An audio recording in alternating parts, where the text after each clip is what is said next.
ఈ press meet పెట్టింది only కాపు కులస్తుల కోసం, కాపు సోదరులకి, కాపు సోదరీమణులకి వాళ్ళు ఎంత మోసగింపబడుతున్నారో, ఎంత దగా పడుతున్నారో, ఎంతమంది రాజకీయంగా కాపు సోదరులని ముంచివేశారో, అవమానించారో, దూరంగా పడేశారో, ఎందుకు ఆ కులానికి ముఖ్యమంత్రి పదవి రావడం లేదు అని అనుకుంటే నేనున్నా మీ ముందుకు వచ్చానని చెప్పి మళ్ళీ మోసం చేస్తున్న రాజకీయ నాయకులు, మోసపోతున్న కాపు సోదరుల గురించి నేను మాట్లాడుతున్నా.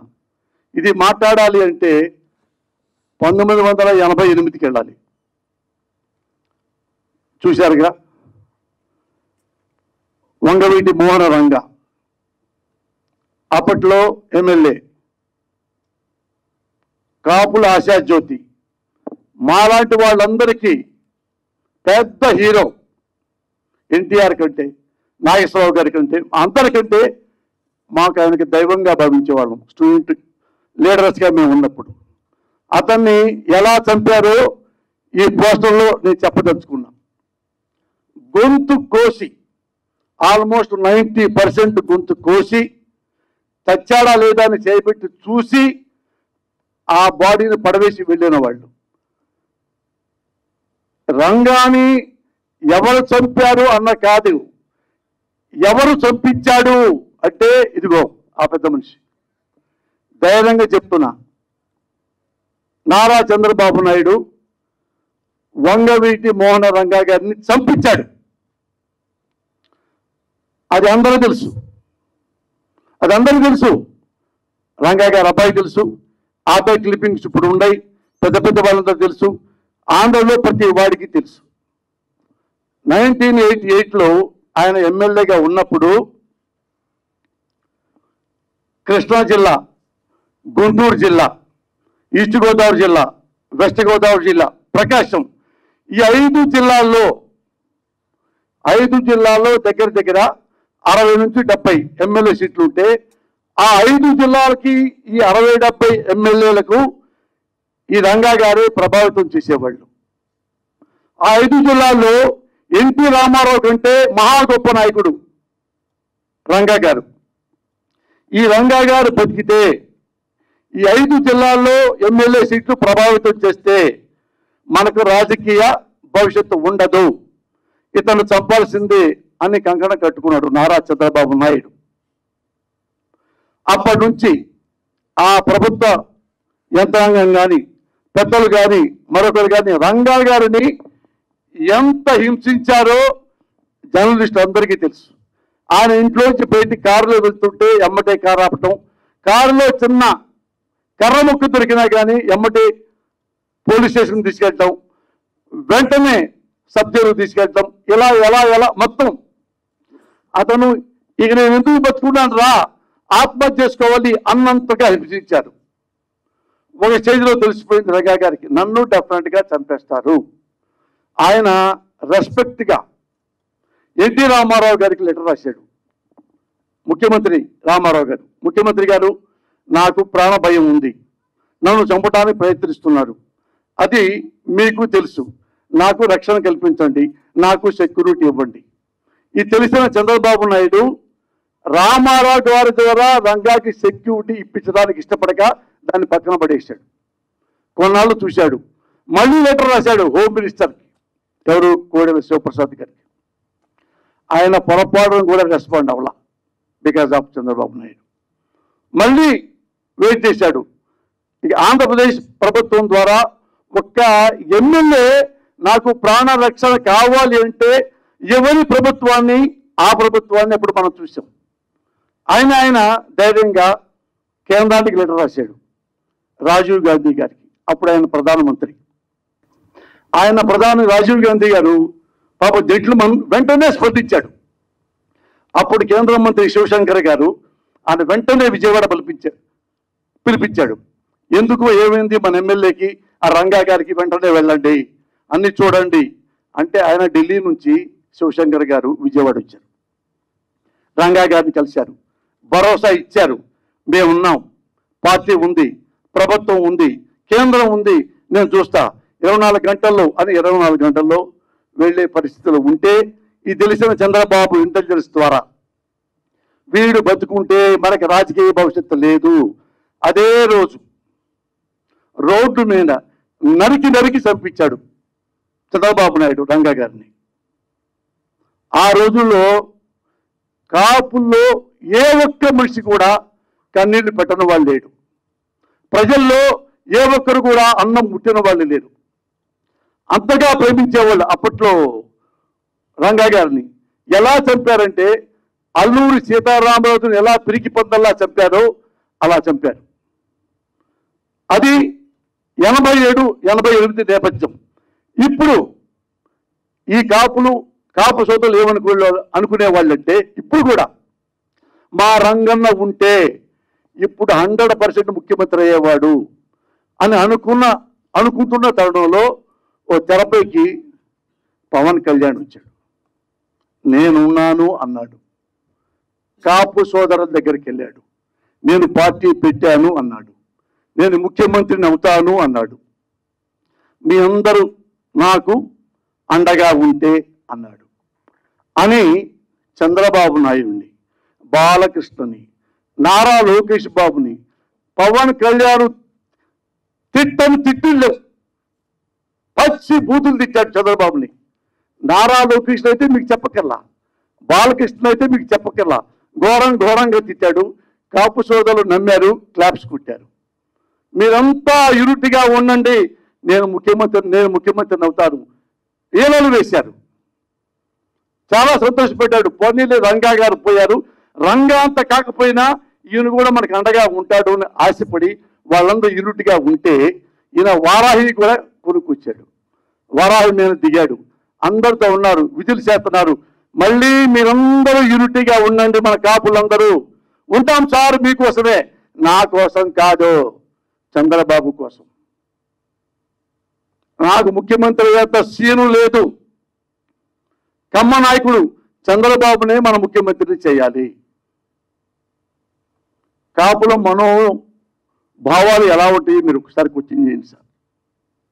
నేను ఎందుకు మాట్లాడుతున్నానంటే నేను ఏదో జగన్ గారి సపోర్ట్ చేస్తారని ఇంకోళ్ళు సపోర్ట్ చేయాలని కాదు. నేను ఓటర్ని, నేను సామాజికంలో ఒకరిని, ఒక పౌరుడి భారతదేశంలో ఒక రాజకీయ నాయకుడు ఒక పార్టీ పెట్టి నేను చేస్తానంటే ఆలకిస్తా. ఇప్పుడు మోడీని నేను బీజేపీ వాడిని కాదు. మోడీని ఎందుకు ఇష్టపడతాను? ఆనెస్ట్ ఫెలో కాబట్టి, టాలెస్ట్ ఫెలో కాబట్టి. కేసీఆర్ ఎందుకు పడ్డాను? అతను తెలంగాణ తెచ్చాడు కాబట్టి, తెలంగాణ తేటంలో ముఖ్యుడు కాబట్టి. నాకు పర్సనల్గా నాకేం ఉండవు. ఎందుకు జగన్ గారిని సపోర్ట్ చేస్తానంటే ఒక ఓటర్గా నేను ఎప్పుడు ఏ పార్టీలో సభ్యుడిని కాదు ఈ రోజు వరకు. For your quality permission. ఎందుకు ఉన్నాళ్ళలో ఈయన బెస్ట్. 13 ఏళ్ళు చూస్తున్నా, 14 ఏళ్ళు నుంచి జగన్ గారిని. ఉన్నాళ్ళలో బెస్ట్, అందుకే ఆయనకి సపోర్ట్ చేస్తున్నాం. అలాగే ఈ పవన్ కళ్యాణ్ కూడా అలాగే ప్రజల కోసం, ముఖ్యంగా కాపుల కోసం అండగా ఉంటాడనుకున్నా. ఏ రోజైతే రోడ్డు మీదకి వచ్చి ఎవరైతే ఏ చంద్రబాబుని బూతులు తిట్టాడో అదే చంద్రబాబుని దేవుడని, కమ్మ కులస్తుడు, అతనికే ముఖ్యమంత్రి అర్హత ఉంది, ఆయనకే ఓట్లేని మన కాపులంతా. ఎందుకు వేయాలి మొత్తం కాపులంతా? రంగా గారిని చంపించినందుక? అవినీతిపరుడైనందుక? దేనికి చెప్పండి అంటే అడగొద్దు, సలహాలు అడగొద్దు ఉన్నాను. సలహాలు అడిగారంటే, నాతో ఇట్లా ప్రశ్నించారంటే మీరు వైసీపీ గూఢాచారి అని అనుకోవాల్సి వస్తుంది అని ఒక మాట మాట్లాడతాడు. వాళ్ళు అన్నారు, ఏమండి అతను పబ్లిక్గా మన రంగాన్ని ముక్కలుగా చెప్పేస్తే అతనికి ఎలా మేము ఓటేస్తాం? ఆయనకే ఓటేయాలి. రంగాన్ని చంపినా సరే ఆయనకే ఓటేయాలి, కమ్మకే ఓటేయాలి, కమ్మడే ముఖ్యమంత్రి కావాలి. మరి మా కాపులు లేరా ముఖ్యమంత్రి అయ్యేవాళ్ళు? కాపులు ఎంతమంది చదువుకున్నారు, ఎంత లెజెండ్స్ ఉన్నారు, ఎంత లెక్చరర్స్, ప్రొఫెసర్స్, ఇండస్ట్రియలిస్టులు, ఐఏఎస్లు, ఐపీఎస్లు, హానెస్ట్ ఫెలోస్, కాపుల కోసం పాడు ఇచ్చే నాయకులు ఎంతమంది లేరు? నీ చేత కాదు, నువ్వు చేయనున్నావు, ఇంకో కాపు కోడు పెట్టావు, ఇంకో కాపు సోదరులు పెట్టావు ముఖ్యమంత్రి క్యాండిడేట్గా. నువ్వు చంద్రబాబుకు తిట్టి అప్పుడు క్లాప్స్ కొట్టించి నువ్వే మన చంద్రబాబు క్లాప్స్ కొట్టమంటావు? ఏమండి రంగా మీకు కాపరేటివ్ ఫీలింగ్ లేదా? ఉందని చెప్పారు, మేము అనుకున్నాం. మరి రంగా గారు చెప్పినప్పుడు మీరేం చూడటానికి వచ్చారా? కానీ మీ ఇంట్లో ఉండేనా ఖండించారా? ఖండించరా? రంగా గురించి చెప్పలా. మరి ఏం మరి ఈయన ఉన్నాడు ముద్దయ్య పద్మనాభం గారు, ఆయన మెడబెట్టి నెట్టారు, అరెస్ట్ చేశారు చంద్రబాబు నాయుడు గారు ప్రభుత్వంలో. ఆడపిల్లల్ని ఆడపడుతుంది ఏడ్చేలా తెచ్చి జీబీకి ఇచ్చారు, అరెస్ట్ చేశారు, అంత అవమానించారు మన కాపుకోలు వస్తుంది. అప్పుడు ఆయన ఇంటికి వెళ్ళలేదే, ఈ ఖండించలేదే, కబడ్డారు అనలేదే. కానీ నువ్వేం చేశావు? అవినీతి పోడయి రాజమండ్రి జైల్లో పడేస్తే వామో నా నాయకుడిని, వామో మా చంద్రబాబుని జైల్లో పడేసాడు, పరిగెత్తుకుంటూ వచ్చి రోడ్డు మీద దొరికి వెళ్ళిపోయి జైలుకి వెళ్ళాం. కుడి చేతుల్లోనే ఉన్నా లోకేష్ని పెట్టుకున్నావు, ఈ ఎడమ చేతుల్లోనేమన్నా బాలకృష్ణని పెట్టుకున్నావు, వెనక నీ మనసులోనేమన్నా మరోహరను పెట్టుకున్నావు, నీ గుండెలో ఏమన్నా చంద్రబాబును పెట్టుకున్నావు. అక్కడ జైల్లోకి వచ్చి అంత బిల్డప్గా మాట్లాడి ఆయన లేకపోతే నేను బతకలేను చంద్రబాబు లేకపోతే అన్నవాడివి కాపులు ఎందుకు రెచ్చగొట్టావు? ఎందుకు దుర్మార్గంగా మళ్ళా వచ్చిచ్చావు? మరి ఇంతమంది పోనీ నేను ఎలక్షన్లు వచ్చినప్పుడు చిరంజీవి గారు పార్టీ పెట్టినప్పుడు నేను ఓటేయడానికి అడిగితే చలరూరుపేటలో ఒక అమ్మ నాకు ఓటేవంటే వద్దు పోసానికి ఇష్టపడలే, నువ్వు కాపుల్లో ఉంచున్నావు, కాపులు కోటేస్తారంటే కాపుల్లో రౌడీలు గుండాలు ఉంటారు, కాపులు గెలిస్తే మన కమ్మాళ్ళను బతకనివ్వరు. తల్లి సాక్షిగా నా బిడ్డ సాక్షిగా ఇదే వరుడు ఒక తల్లి చెప్పింది అందరం చిలకలూరుపేటలో. కాపు కులస్తులు చాలా మంది నేను అనుకున్నారు, వాళ్ళు పళ్ళు బిగబెట్టుకొని కాపుగా నేను వద్దురా ఎవరొద్దు ఆ తల్లిని అని పక్కన. ఇది నీకు తెలుసు కదా. కాపులు రౌడీలు అన్నాడు చంద్రబాబు, కాపులు గుండాలన్నాడు. మరి ఎందుకు ఓటేయాలి? వేయాల్సిందే, కాపులు గుండాలన్నా అనుకుంటున్నా కానీ చంద్రబాబుగా వేయాలంటే అడగదు, నో క్వశ్చన్, సలా అడగదు, కబడ్డార్. ఇది ఎక్కడ పాలిటిక్స్, ఇది ఎక్కడ రాజకీయం అంటే నాకు డౌట్ వస్తుంది చాలా మందికి. ఎందుకంటే ఈయన ఎంత ఇష్టపడుతున్నాడంటే, సడన్గా ఎంత ఇష్టపడుతున్నాడంటే, నేను కమ్మకలంలో పుడితే బాగుండేది అని ఫీల్ అవుతున్నావా? నేను కాపుకోవడంలో ఎందుకు పుట్టాను అని ఫీల్ అవుతున్నావా? ఎందుకు నువ్వు కాపులు పనికిరారు ముఖ్యమంత్రికి, చంద్రబాబే పనికొస్తాడు, రంగాన్ని చంపిన వాడే ముఖ్యమంత్రి అయితే బాగుంటుంది, ముద్రగా పద్మనాభం అని అవమానించినా సరే ఆ కమ్మ కులస్తుడు కమ్మ నాయకుడు చంద్రబాబు అర్హుడు ముఖ్యమంత్రి.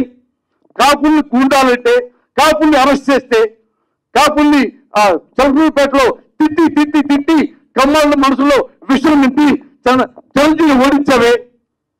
ఎలా నువ్వు మీ అన్నయ్యని తిట్టిన వాడే మన నాయకుడు, ఆ చంద్రబాబు నాయుడే, అతనే మన ముఖ్యమంత్రి అవ్వాలి, ఇంకెవరికి? నువ్వు కూడా అవ్వ ముఖ్యమంత్రి, నేను కూడా అవును, బాగా అవ్వాలి. ఇలాంటి రాజకీయ నాయకుడిని ఎప్పుడైనా చూశానా? నేను అందుకే కాపు కులస్తున్నట్టు అడుగుతున్నా, సార్ మీరు ఎంతమంది రంగాన్ని చూశారో నాకు తెలియదు. ఇప్పుడు 40 ఏళ్ల వయసు ఉన్న వాళ్ళు ఎవరు చూసి ఉండరు. నాకు 81 నుంచి రంగా శిష్యుడిని, పోసాని కృష్ణమురళి. నన్ను నాగార్జున యూనివర్సిటీలో స్టూడెంట్స్ యూనియన్గా జనరల్ సెక్రటరీగా నన్ను గెలిపించాడు రంగా గారు. అప్పుడు విజయవాడ ఊరంతా ఊరేగించాడు రంగా గారు నన్ను, కమ్మవాడిని. మా కమ్మాళ్ళు అన్నారు, రే నువ్వు వాడికి వెళ్తున్నా విజయవాడలో, ఆయన నిన్ను యూఏ పార్టీలో ఉండబట్టాడు, ఆయన అందరూ చేర్చుకుంటాడు. రంగా ఆ టైపు కాదురా, అతను కాపే, మన కమ్మే, మన పడపోవచ్చు. నాకు ఇష్టం. వెళ్ళాను, బత్తు తిప్పాడు, నాకు అన్నం పెట్టించాడు, నా పక్కన కుర్రాళ్ళకి అన్నం పెట్టించారు. నన్ను అడగల మన పార్టీలో చేరతాడు, యుఎస్లో కాదు. అంత గొప్ప రంగా నాకు బాగా తెలుసు. ఆయన అంటే నాకు ప్రాణం. మా కుటుంబ సభ్యులు ఎందుకు చెప్తున్నానంటే, నా భార్య తమ్ముడు పెళ్ళైతే పెళ్లి కార్డు కోసం రంగా గారింటికి వెళ్ళింది నా భార్య తమ్ముడు. రంగా గారు ఎంతో ఆప్యాయతం, రతన్ కుమారి ఇదిగో చాలా అమ్మాయి వచ్చింది, చాలా గారి అమ్మాయి వచ్చింది, అంత బిడ్డల్లా చూశారు నన్ను, మా కుటుంబ సభ్యుల్ని. అతనికి కమ్మకులంలో పుట్టాడు, కాపుకులంలో పుట్టాడు, కాపును ప్రేమిస్తాడు, కానీ అన్ని కులాల వాళ్ళ దగ్గర పనిచేస్తారు. అన్ని కులాల వాళ్ళ దగ్గర అనుచరులుగా ఉంటారు, సహచరులుగా ఉంటారు. కొంతమంది చంద్రబాబు దగ్గర అనుచరులు ఉంటారు, డబ్బులు ఇచ్చే పనిచేసేవాళ్ళు. ఈ దగ్గర సహచరులు ఉంటారు, ప్రాణం ఇచ్చేవాళ్ళు. That is Ranga. అలా రంగాన్ని మీరు నిజంగా ప్రేమిస్తే ఏ ఒక్క కాప సోదరుడైనా, ఏ ఒక్క కాప సోదరి అయినా సరే చంద్రబాబు అనే వారికి ఓటు వేయకండి, టీడీపీకి ఓటు వేయకండి, సైకిల్ గుర్తుకు ఓటు వేయకండి. ఎవరైనా ఈ పవన్ కళ్యాణ్ మాటలు నమ్మి మీరు ఒక్క ఓటైనా సైకిల్కి వేస్తే స్వర్గంలో ఉన్న రంగా గారికి ఆత్మ క్షోభిస్తుంది. మీరు ఆ ఓటు వెయ్యకపోవటమే రంగా గారికి ఇచ్చే గొప్ప నివాళి. జోహార్ రంగా. Thank you.